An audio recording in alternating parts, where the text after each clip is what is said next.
मेघना अपने कमरे में लेटी हुई कुछ सोच रही थी। उसका खिला हुआ चेहरा उसकी खुशी को बयान कर रहा था। यकीन नहीं होता 2 महीने पहले तक मुझे कोई जानता भी नहीं था और आज पूरे इंडिया में हर म्यूजिक लवर की जुबान पर बस एक ही नाम है, सिंगर मेघना आलूवालिया। ये कहते हुए उसके चेहरे पर आई मुस्कुराहट और ज्यादा बढ़ गई। उसने घड़ी की तरफ देखा तो 11 बज रहे थे। अब उसने सोने के लिए आंखें बंद की ही थी कि उसको छत से अजीब सी धम धम सुनाई देने लगी। इस टाइम मेरे घर की छत पर भला कौन हो सकता है? मैं तो घर में अकेली रहती हूँ। वो आवाज अभी भी बराबर आ रही थी। मेघना अपने कमरे से निकली और सीढ़ियों से होती हुई छत पर पहुंची।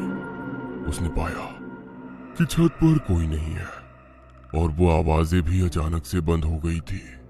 कमाल है, यहाँ तो कोई नहीं है, फिर वो आवाज कैसी थी? तभी उसको एक गुनगुनाहट सुनाई दी।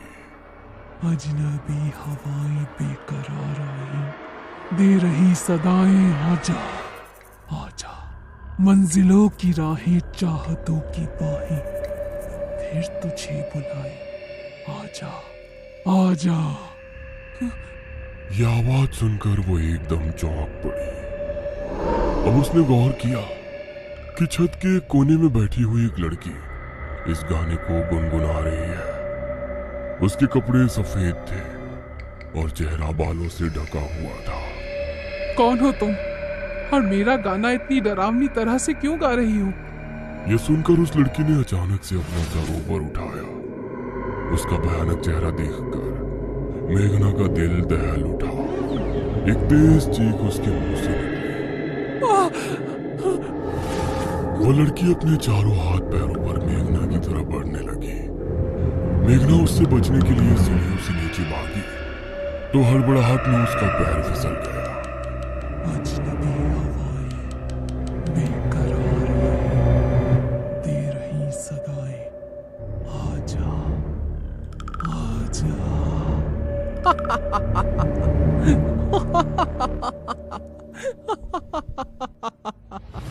3 दिन पहले गोल्डन चीफ स्टेडियम स्टेज पर टॉप न्यूज एंकर की एंकर श्वेता बैठी हुई थी। उसके ठीक सामने मेघना, संजय और शिवम भी बैठे हुए थे। कुर्सियों पर बैठी ऑडियंस का ध्यान पूरी तरह से मेघना पर था। तो मिस मेघना, आपका गाना अजनबी हवाएं एक ओल्ड सॉन्ग का रीमेक होने के बावजूद इतना ज्यादा वायरल हुआ है कि 2 महीने के अंदर उसके व्यूज बिलियंस में हो गए हैं। इसके साथ ही आप 2023 के बेस्ट सिंगर्स में नॉमिनेट भी हो चुकी हैं। तो बताइए, इतनी बुलंदी पर पहुंचकर आपको कैसा महसूस हो रहा है? सच बताऊं तो मैंने कभी नहीं सोचा था कि मेरा ये गाना लोगों को इतना पसंद आएगा। मैंने जब ये गाना गाया तो इसका टारगेट मैंने सिर्फ 100 मिलियन का रखा था, लेकिन सिर्फ 2 महीने के अंदर ये बिलियन में सुना गया। इसके लिए मैं अपने सभी फैंस की शुक्रगुजार हूँ। ये कहकर उसने ऑडियंस की तरफ देखा और पूरा स्टेडियम तालियों के शोर से गूंज गया। इस गाने का अजनबी हवाएं वर्ड तो आपने पुराने सॉन्ग से लिया था, लेकिन बाकी के जो खूबसूरत वर्ड्स आपने खुद से लिखे हैं, उनका आइडिया आपके माइंड में आखिर कहाँ से आया? इस पर मेघना ने संजय और शिवम की तरफ देखा और फिर कुछ सोचकर जवाब दिया। मैं ऐसा इसलिए लिख पाई क्योंकि मेरा बचपन से ही ऐसा गाना गाने का सपना था जो पूरे देश को पसंद आए। काफी देर तक मेघना का इंटरव्यू चला। इंटरव्यू खत्म हो जाने के बाद मेघना से मिलने वाले फैंस की भीड़ अपनी कुर्सियां छोड़ चुकी थी, इसलिए इन तीनों की गाड़ी को पीछे वाले गेट से निकाल दिया गया।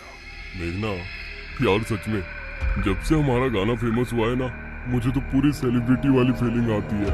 इडियट, सिर्फ फीलिंग आने वाली बात नहीं है, मैं तो सेलिब्रिटी बन चुकी हूँ।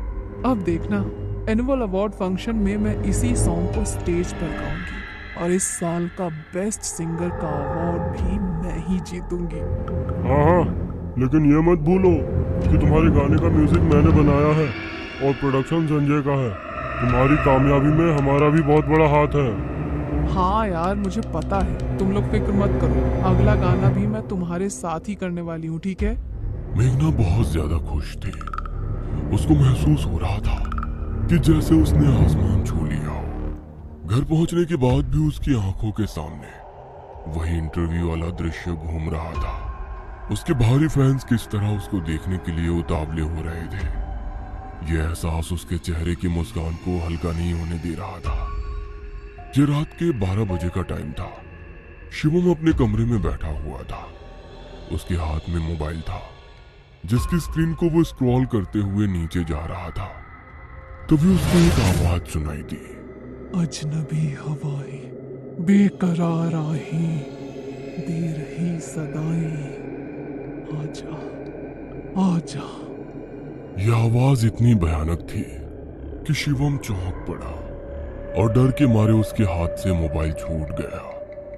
उसने एलईडी टीवी की तरफ देखा तो वो बंद था। एलईडी भी बंद है, फिर ये गाने की आवाज कहां से आ रही है? मंजिलों की राहें, चाहतों की बाहें, फिर तुझे बुलाए, आजा आजा।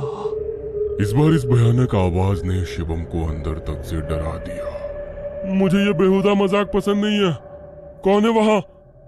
शिवम बेड से उठा और उसने झट से दरवाजा खोल दिया। उसकी सांस तेज तेज चल रही थी।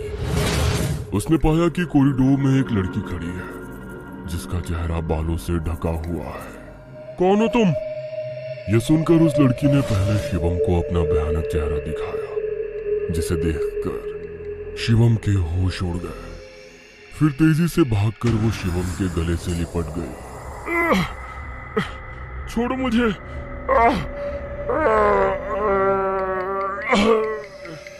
शिवम ने खुद को छुड़ाने की नाकाम कोशिश की तो जमीन पर गिर गया। अब शिवम नीचे था और वो उसके पेट पर बैठी उसे खा जाने वाली निगाहों से देख रही थी। अजनबी हवाएं, बेकरार आहें, दे रही सदाएं, आजा।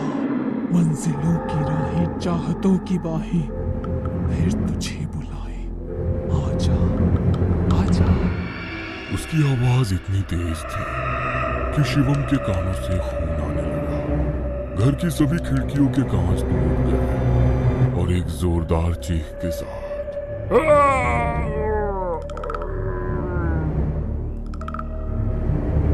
शिवम ने दम तोड़ दिया। शिवम की अचानक मौत हो जाने से मेघना और संजय दोनों को ही बड़ा झटका लगा था। उसकी जलती चिता के सामने खड़े हुए वो दोनों ही आंसू बहा रहे थे। धीरे धीरे सभी वहां से जा चुके थे, लेकिन मेघना अभी भी उस चिता को देख रही थी और संजय भी उसकी वजह से वहीं रुका हुआ था। चलो मेघना, कब तक उसकी याद में आंसू बहाती रहोगी? भगवान को यही मंजूर था। संजय मेघना को लेकर वहां से निकल गया, लेकिन मेघना के मुंह पर अभी भी उदासी छाई हुई थी। संजय ने उसको घर ड्रॉप किया और वो अपने कमरे में जाकर आंसू बहाने लगी। अभी संजय कार वापस घुमा ही रहा था कि उसको ठीक सामने एक वही लड़की खड़ी नजर आई। कौन हो तुम?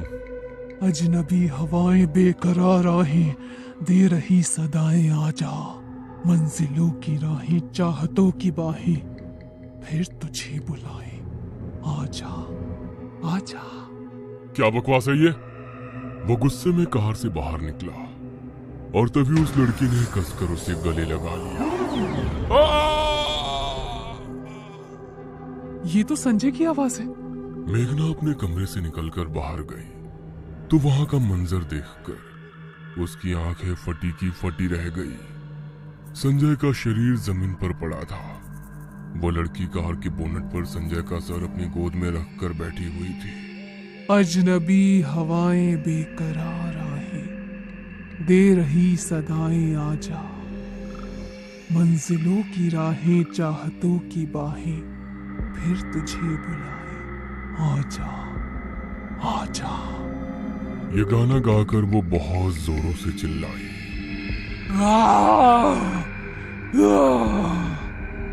उसकी चीखने की आवाज से बचने के लिए मेघना ने अपने कानों पर हाथ रख लिए, लेकिन फिर भी वो उस आवाज को झेल नहीं पाई और बेहोश हो गई। जब उसको होश आया तो वो हॉस्पिटल में थी।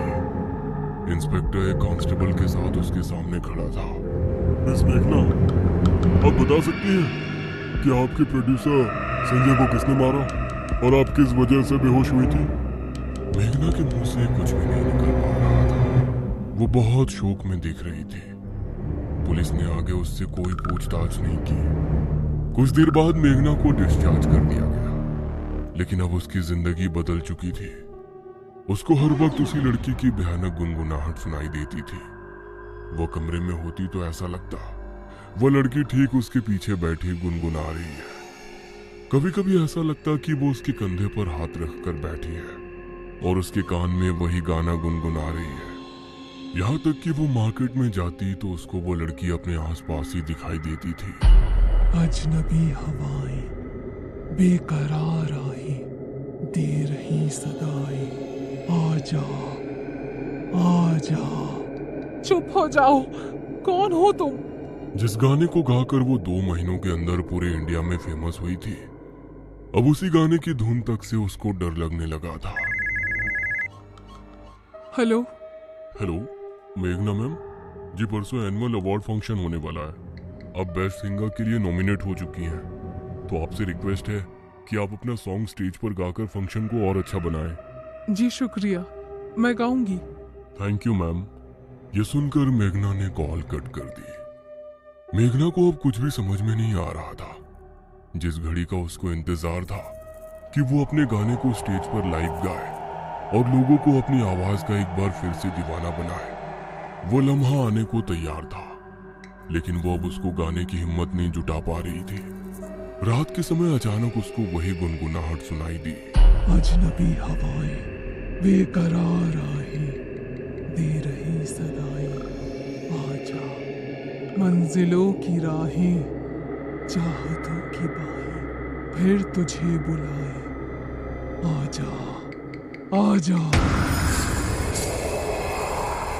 इस बार उसकी आंखों से आंसू निकल पड़े और दिल दहल गया। उसने अब दर्द में चीखते हुए सवाल किया, कौन हो तुम? क्यों मेरे पीछे पड़ी हो? कौन हो?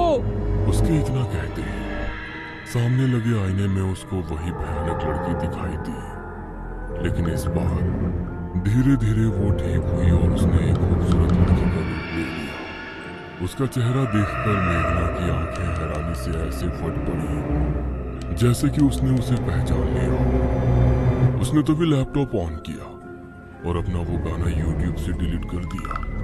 फिर उसने एक दूसरा गाना रिलीज किया जिसमें वही लड़की उस गाने को गा रही थी जो उसको आईने में नजर आई थी। यह गाना रातों रात बहुत फेमस हुआ और सभी इस बात से हैरान थे कि मेघना ने अपना गाना डिलीट क्यों किया। इस घटना के तीसरे दिन एनुअल अवार्ड फंक्शन था। मेघना स्टेज पर खड़ी थी। उसे देखने वालों की भीड़ बहुत ज्यादा थी और ये शो यूट्यूब पर लाइव भी चल रहा था। लेकिन मेघना की आंखों में जरा भी खुशी नहीं थी। मेरे प्यारे दोस्तों, मैं जानती हूँ मेरे गाने को आपने कितना प्यार दिया है और आपकी ही बदौलत मैं यहाँ इस मंच पर खड़ी हूँ। लेकिन वो गाना मैंने डिलीट क्यों किया और उसकी जगह जो नया वीडियो अपलोड किया है उसको गाने वाली वो लड़की कौन है, ये मैं आपको बताने जा रही हूँ। जिस गाने को इतना पसंद करके आपने मुझे इतनी शोहरत और इज्जत दी है, वो गाना मेरा कभी था ही नहीं। ये सुनकर सभी को बड़ा तेज झटका लगा। मुझे बचपन से ही सिंगिंग का बहुत शौक था। जब ये बात मैंने अपने दोस्त संजय और शिवम को बताई तो उन्होंने भी मेरा साथ देने का फैसला किया। हमने तय किया कि उस गाने को लिखने और म्यूजिक बनाने का काम शिवम करेगा और उसको प्रोड्यूस संजय करेगा। उसके बाद हम उसको अपने ही यूट्यूब चैनल पर रिलीज करेंगे। इसी सोच के साथ शिवम ने मेरे लिए कई गाने लिखे, लेकिन वो ऐसा कुछ भी नहीं लिख पाया था जिसके साथ मैं अपना करियर शुरू कर सकूं। फिर एक दिन विजयगढ़ गांव की एक लड़की सुमित्रा हमसे मिली। उसने कहा कि उसने एक गाना लिखा है जिसे वो अपनी ही आवाज में गाना चाहती है, लेकिन इस गाने को प्रोड्यूस करने के लिए उसके पास पैसे नहीं है। उसने कहा कि हम चाहे तो उसका गाना प्रोड्यूस कर सकते हैं। हम लोगों ने उसका गाना पढ़ा तो हमने फौरन उससे हाँ कर दी। उसने गाना गाया और बहुत अच्छा गाया, लेकिन मैं चाहती थी कि वो गाना मैं अपनी आवाज में रिलीज करूं और सुमित्रा को मिलने वाली कामयाबी मैं हासिल कर लूं। इसीलिए जब उसका गाना रिकॉर्ड हो गया तो हमने उसको उसके घर भेज दिया। फिर वही गाना मैंने अपनी आवाज में रिकॉर्ड किया और जब हमने अगले दिन उसको रिलीज किया तो उसका लिखा हुआ गाना मुझे गाते हुए देखकर उसको बहुत बुरा लगा। हम चाहते थे कि जब गाना कुछ अच्छा बिजनेस कर लेगा तो हम उसको कुछ पैसे देकर चुप कर देंगे, लेकिन उसको ये बात बर्दाश्त नहीं हुई। उसकी तबीयत बिगड़ गई और दिन पर दिन उसकी हालत खराब होती चली गई। फिर एक दिन उसने दम तोड़ दिया। उसकी ये बात सुनकर पूरा देश हैरान हो रहा था कि कैसे कोई शोहरत पाने के लिए इस हद तक जा सकता है। मुझे पता है मैंने बहुत बड़ी गलती की थी, जिसका बदला लेने के लिए वो मरने के बाद भी वापस आई है। उसी के डर से मैंने मेरा गाना डिलीट करके उसकी आवाज में वो गाना रिलीज किया है। उम्मीद है कि वो अब मेरी जान बख्श देगी।